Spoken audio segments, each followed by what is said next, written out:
आप देख रहे हैं न्यूज इंडिया, आपके साथ मैं रचना बंसल। कभी युवाओं और लड़कों को टारगेट करके उन्हें उग्रवादी बनाने वाले आतंकी संगठन जैश ए मोहम्मद ने अब अपनी रणनीति बदल दी है। उसने अब युवाओं और किशोरों के साथ साथ महिलाओं को भी टारगेट करना शुरू कर दिया है। जैश ए मोहम्मद अपने आतंकी संगठन में एक महिला ब्रिगेड को तैयार कर रहा है। ये महिला ब्रिगेड 2024 के बाद से बनना शुरू हुई है। आतंकी संगठन जैश ए मोहम्मद ने इसे जमात अल मुमिनात नाम दिया है। इस संगठन का इरादा बहुत ही खतरनाक है। वो महिलाओं का ब्रेन वॉश करके उन्हें अपने आतंकी नेटवर्क में शामिल कर रहा है। क्या मकसद है, बताते हैं आपको।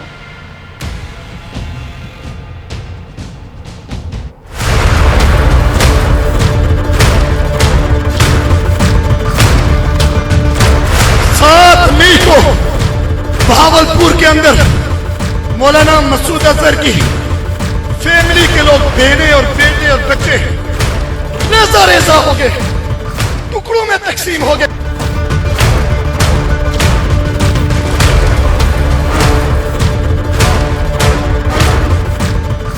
ऑपरेशन सिंदूर में बर्बाद होने के बाद मसूद अजहर की नई चाल। जैश ए मोहम्मद में अब महिलाओं की भर्ती। जमात अल मुमिनात महिला ब्रिगेड रेडी, ट्रेनिंग सेंटर तैयार। जमात अल मुमिनात का काम महिलाओं का माइंड वॉश। आतंकी संगठन जैश ए मोहम्मद ने महिला ब्रिगेड तैयार कर दी है। जमात अल मुमिनात यानी कि कम्युनिटी ऑफ बिलीविंग वुमेन, इसे अल्लाह में विश्वास करने वाली महिलाओं का समुदाय बताया गया है। जैश का प्रोपेगेंडा चलाने वाले अल कलम मीडिया पर आतंकी मसूद अजहर के नाम से ये लेटर वायरल है। इस लेटर में बताया गया कि 8 अक्टूबर से पाकिस्तान के बहावलपुर स्थित मरकज उस्मान ओ अली में इस ब्रिगेड की भर्ती प्रक्रिया शुरू कर दी गई है। यानी आतंकी संगठन जैश ए मोहम्मद ने अपनी रणनीति में बड़ा बदलाव करते हुए पहली बार महिला ब्रिगेड बना ली है। खुफिया सूत्रों के मुताबिक इस महिला ब्रिगेड की कमान मसूद अजहर की बहन सादिया अजहर के पास है। सादिया का पति यूसुफ अजहर मई 2025 में ऑपरेशन सिंदूर के दौरान मारा गया था, जब भारतीय सेनाओं ने बहावलपुर में जैश के मुख्यालय मरकज सुभान अल्लाह पर हवाई हमले किए थे। खुफिया सूत्रों के मुताबिक संगठन ने अपनी भर्ती प्रक्रिया में सबसे पहले अपने कमांडरों की पत्नियों को शामिल किया। इसके अलावा बहावलपुर, कराची, मुजफ्फराबाद, कोटली, हरिपुर और मंसहेरा में मौजूद अपने मदरसों में पढ़ रही आर्थिक रूप से कमजोर महिलाओं को भी इस ब्रिगेड में जोड़ा जा रहा है। आतंकी संगठन अब तक महिलाओं को आतंकी अभियानों या फिर जिहाद में शामिल करने से बचता रहा है, लेकिन अप्रैल 2025 में पहलगाम में हुए आतंकी हमले और ऑपरेशन सिंदूर के बाद जैश ने अपनी रणनीति में बदलाव किया है। सूत्रों का कहना है कि मसूद अजहर और उसके भाई तल्हा अल सैफ ने मिलकर महिलाओं को शामिल करने का फैसला किया।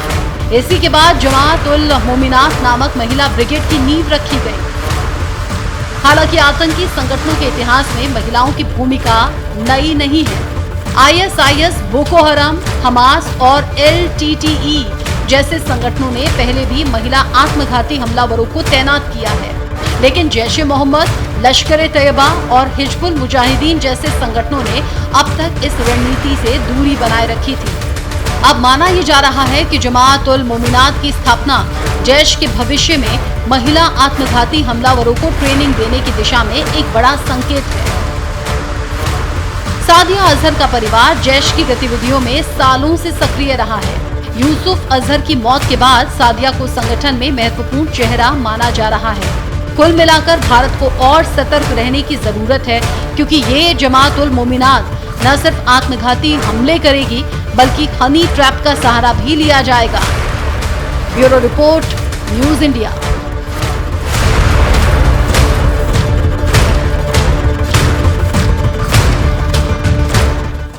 सात मई को जैश ए मोहम्मद अब अपनी महिला ब्रिगेड पर भी ध्यान दे रहा है और अब इरादे कतई भी ठीक नहीं है। ये इस रिपोर्ट को देखकर आपने समझा होगा। ऑपरेशन सिंदूर में बर्बाद होने के बाद मसूद अजहर की ये नई चाल भी कही जा रही है। यहाँ जमात अल मुमिनात नाम दिया गया है इस महिला ब्रिगेड का, जिसे रेडी किया जा रहा है। ट्रेनिंग सेंटर बाकायदा चल रहे हैं, जिसमें ऐसी महिलाओं की भर्ती है जो कुछ भी करने के लिए तैयार रहें। ऐसी महिला ब्रिगेड तैयार कर दी गई है जमात उल मोमिनात के नाम पर, यानी कम्युनिटी ऑफ बिलीविंग विमेन। अल्लाह में विश्वास करने वाली महिलाओं का यह समुदाय बताया गया है, लेकिन अल्लाह के नाम पर इन्हें आतंकी फैक्ट्री के तौर पर तैयार किया जा रहा है। आतंकी मसूद अजहर के नाम से ये लेटर भी वायरल हो रहा है, जिसमें यह बताया गया है कि कैसे इस महिला ब्रिगेड को तैयार करना है और कैसे इसमें भर्ती प्रक्रिया से उन महिलाओं को गुजारना है। जैश ए मोहम्मद ने रणनीति में बदलाव करते हुए, और ये पहली बार सुनने को मिल रहा है कि महिला ब्रिगेड इस तरह से किसी आतंकी नेटवर्क का हिस्सा हो सकती हैं, यानी इन्हें प्रॉपर ट्रेनिंग देने का काम हो रहा है। खुफिया सूत्र ये बता रहे हैं कि महिला ब्रिगेड की कमान मसूद अजहर की बहन सादिया अजहर के पास है, जो खुद इसे मॉनिटर कर रही है, देख रही है। सादिया का पति जो है वो यूसुफ अजहर है। मई 2025 में ऑपरेशन सिंदूर के दौरान मारा गया और भारतीय सेनाओं ने बहावलपुर में जिस तरीके से एक के बाद एक आतंकी कैंप्स ध्वस्त किए, उसके बाद में इस महिला ब्रिगेड पर खास तौर पर काम किया जा रहा है।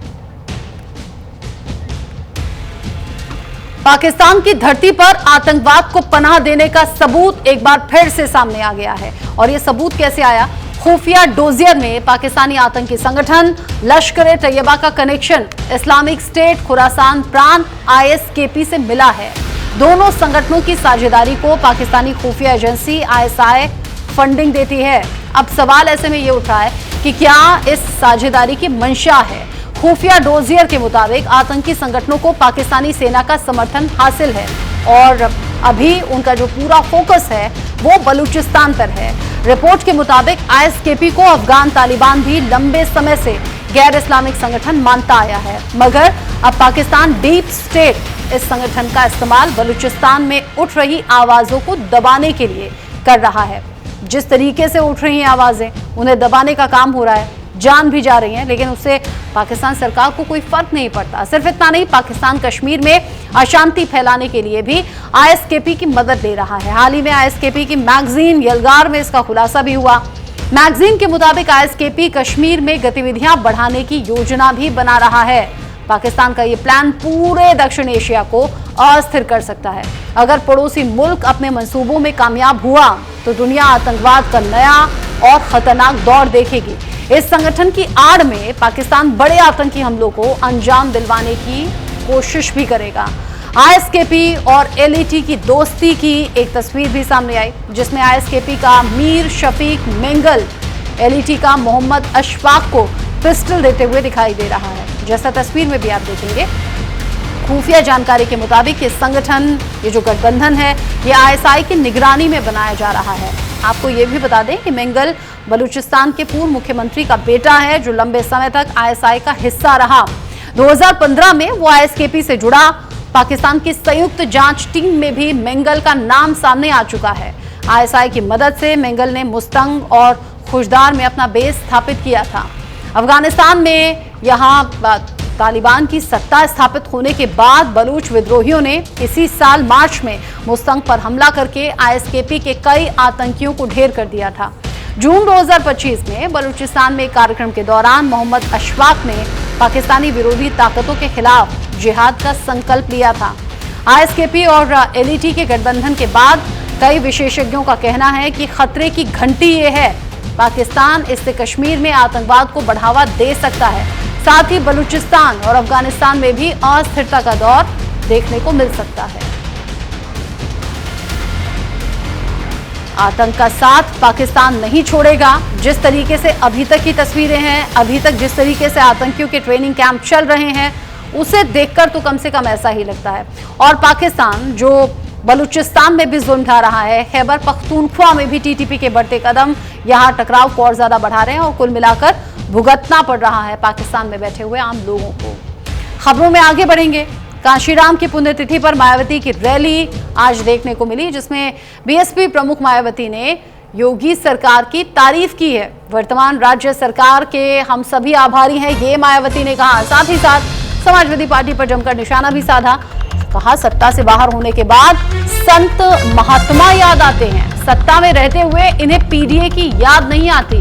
काशीराम जी के स्मारक के टिकट से इकट्ठा पैसे रखरखाव पर खर्च किए गए। ये तमाम बातें मायावती के जरिए कही गई। बहुजन समाज पार्टी की मुखिया और उत्तर प्रदेश की 4 बार की मुख्यमंत्री मायावती ने लखनऊ में बीएसपी संस्थापक काशीराम के परिनिर्वाण दिवस पर आयोजित विशाल रैली को संबोधित किया और समाजवादी पार्टी पर जमकर निशाना साधा। इस दौरान उन्होंने योगी आदित्यनाथ सरकार की सराहना करते हुए कहा कि वर्तमान सरकार ने स्मारक स्थलों के रखरखाव के लिए टिकट से मिली हुई राशि का सही उपयोग किया। मायावती ने कहा कि जब उत्तर प्रदेश में उनकी सरकार थी, यानी कि बीएसपी की सरकार थी, तब मान्यवर काशीराम के आदर सम्मान में यह स्मारक स्थल बनाया गया था। तो उसी समय हमारी सरकार ने व्यवस्था की थी कि हम लोग यहां आने वाले लोगों से टिकट लेंगे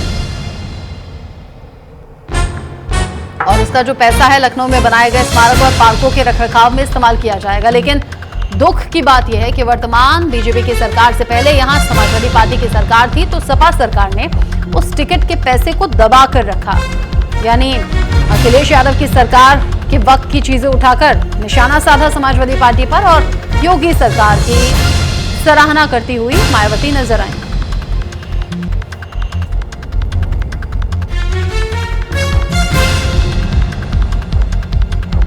बहुत बहुत आभारी है और इसलिए आभारी है क्योंकि इस स्थल को देखने वाले लोगों के टिकटों का इकट्ठा हुआ पैसा पूर्व की रही सपा सरकार की तरह वर्तमान भाजपा की राज्य सरकार ने इसे दबाकर नहीं रखा है,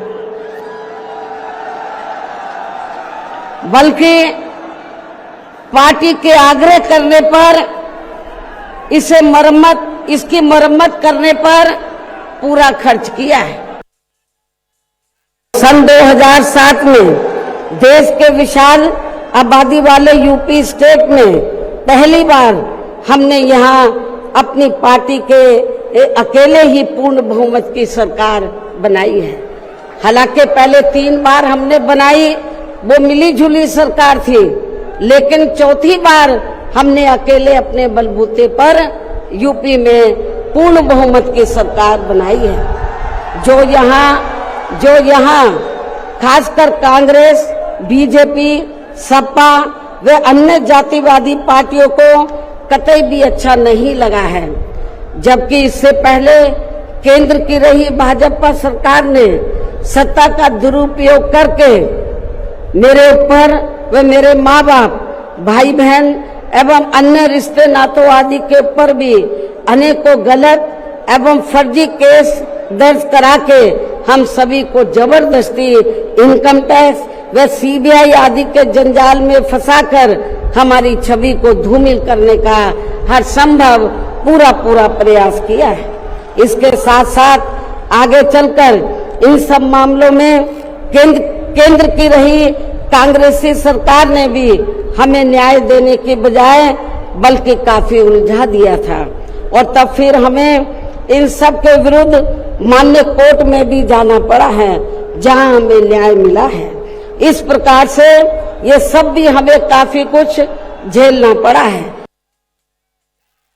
अपने कड़े संघर्ष एवं अथक प्रयासों से इन वर्गों के लोगों को भारतीय संविधान में इन्हें स्वाभिमान के साथ जिंदगी व्यतीत करने व खुद अपने पैरों पर खड़े होने के लिए कानूनी अधिकार तो जरूर दिला दिए हैं, लेकिन उनका सही से पूरा लाभ लेने के लिए इन सभी वर्गों के लोगों को अर्थात बहुजन समाज के लोगों को आपस में एकजुट होकर व इन्हें अपने विशाल वोटों के जरिए यहाँ केंद्र एवं राज्यों की भी राजनीतिक सत्ता की मास्टर चाबी खुद अपने हाथों में लेनी होगी। ये परम पूज्य बाबा साहब डॉक्टर अम्बेडकर ने कहा था, तभी फिर इनका वास्तव में सही से विकास व उत्थान आदि हो सकता है और तभी फिर ये लोग स्वाभिमान के साथ अपनी पूरी जिंदगी व्यतीत कर सकते हैं। उत्तर प्रदेश के मुख्यमंत्री जी को ये कहा लिखित चिट्ठी के जरिए उनसे रिक्वेस्ट किया कि हम आपसे ये नहीं कहते कि दूसरे मद का पैसा आप इनके रख रखाव पर लगाओ। तो जो देखने वालों का टिकटों का पैसा काफी बड़ी तादाद में इकट्ठा हो गया है गवर्नमेंट के पास, उस पैसे को इनके रख रखाव पर लगाया जाए। तो उत्तर प्रदेश की वर्तमान भाजपा की सरकार ने इस मामले को दिखवाया पूरा, और उसके बाद उन्होंने हमें कमिट किया, प्रॉमिस किया कि हम जो भी पैसा टिकटों को आया है हम दूसरे मद पे नहीं लगाएंगे, बल्कि इन स्थलों के रख रखाव पर लगाएंगे। उन्होंने ये लगाया, इसलिए हमारी पार्टी उनकी आभारी है। लेकिन वही दूसरी तरफ समाजवादी पार्टी कि जब यूपी में सरकार थी और ये स्थल बन चुके थे, तो उन्होंने इनके रख रखाव पर कोई पैसा खर्च नहीं किया। मैं सपा मुखिया अखिलेश यादव से मैं ये पूछना चाहती हूँ, यदि मान्यवर श्री कांशीराम जी के प्रति आपका इतना ही आदर सम्मान था, तो जब यूपी में मेरी सरकार थी तो मेरी सरकार ने अलीगढ़ मंडल में कासगंज के नाम से अलग से जिला बनाया। उस जिले का नाम मान्यवर श्री कांशीराम जी नगर के नाम से रखा था। लेकिन जैसे ही समाजवादी पार्टी पावर में आई, उन्होंने नाम बदल दिया। मान्यवर श्री कांशीराम जी के नाम पर हमने कॉलेज, यूनिवर्सिटी, अनेकों संस्थानों के नाम रखे, अनेकों संस्थानों के नाम रखे, जनहित की योजनाएं शुरू की। सारी की सारी अधिकांश जो बड़ी बड़ी योजनाएं थी वो सभी की सभी इन्होंने बंद कर दी समाजवादी पार्टी की सरकार ने। ये इनका दोगला या दोहरा चरित्र नहीं है तो क्या है?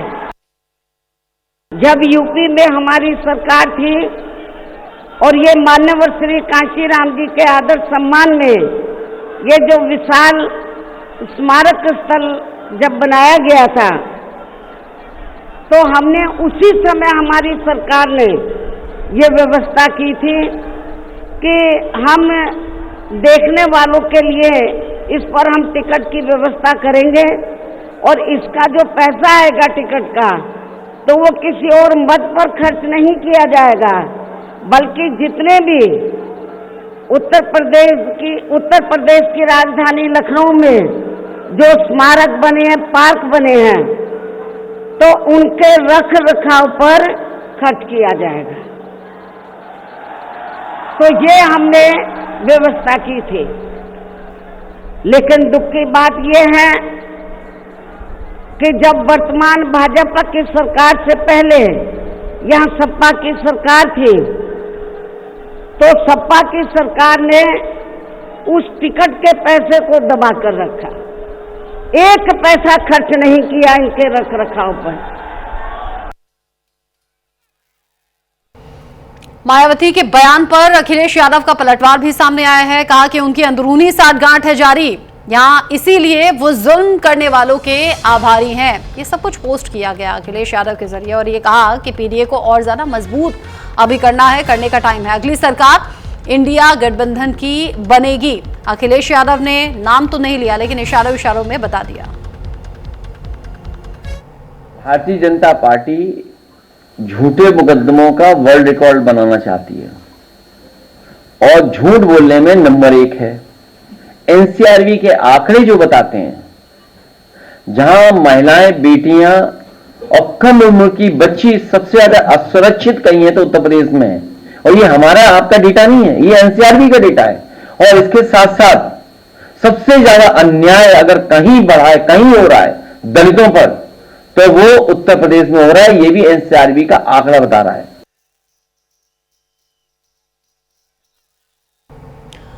खबर अब बिहार की सियासत से जुड़ी हुई, जहां बड़ा भूचाल आया हुआ है। आरजेडी नेता तेजस्वी यादव ने प्रेस कॉन्फ्रेंस कर ऐलान किया कि महागठबंधन की सरकार बनी तो बिहार में हर घर को अधिनियम बनाकर सरकारी नौकरी देने का काम होगा। सरकारी नौकरी वाला दाव चल दिया। साथ ही कहा युवाओं की उम्मीदों को हम पूरा करेंगे, लेकिन उनके दावे पर बीजेपी और जेडीयू अब सवाल खड़े कर रहे हैं। जेडीयू ने तेजस्वी के वादे को छलावा करार दिया तो बीजेपी ने तेजस्वी को लैंड फॉर जॉब घोटाले की याद दिला दी। रिपोर्ट देखिए।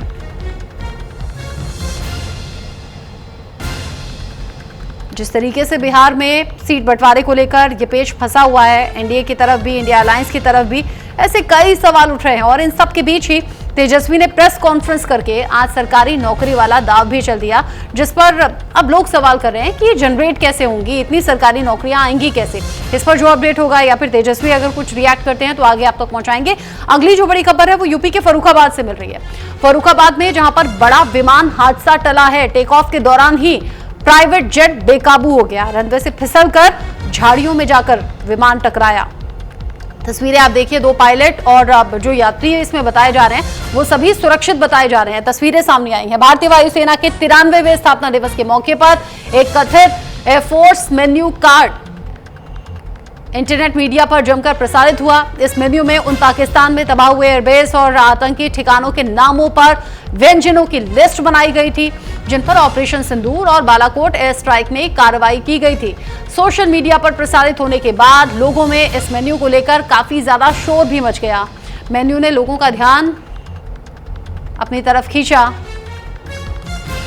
लेकिन इधर फर्रुखाबाद में जो प्राइवेट जेट क्रैश हुआ है उसकी तस्वीरें वाकई डरावनी है। हालांकि ये बताया जा रहा है कि जो 2 पायलट हैं वो इसमें सुरक्षित हैं, लेकिन जिस तरीके से रनवे पर फिसलने के बाद ये जो जेट है वो झाड़ियों में घुस गया, उसके बाद की ये तस्वीर सामने आई है। वो तो गनीमत है, क्योंकि जब जब इस तरह से जेट जो प्राइवेट जेट होते हैं या फिर हेलीकॉप्टर होते हैं या विमान होते हैं, फिसल कर जब वो इस तरह से टकराते हैं तो कई बार आग लग जाया करती है, बड़ा धमाका हो जाता है। यहाँ गनीमत है कि वैसा कुछ नहीं हुआ। भारत के संदर्भ में इन्वेस्टमेंट को बढ़ावा देते हुए यहाँ 570 करोड़ रुपए का एक इन्वेस्टर आए हुए हैं। वो अपने काम वगैरह पे चल रहे हैं, उसको फंक्शन कराने के लिए उसी में आए हुए थे। आज टेकअप करते समय थोड़ी सी दिक्कत हुई पायलट की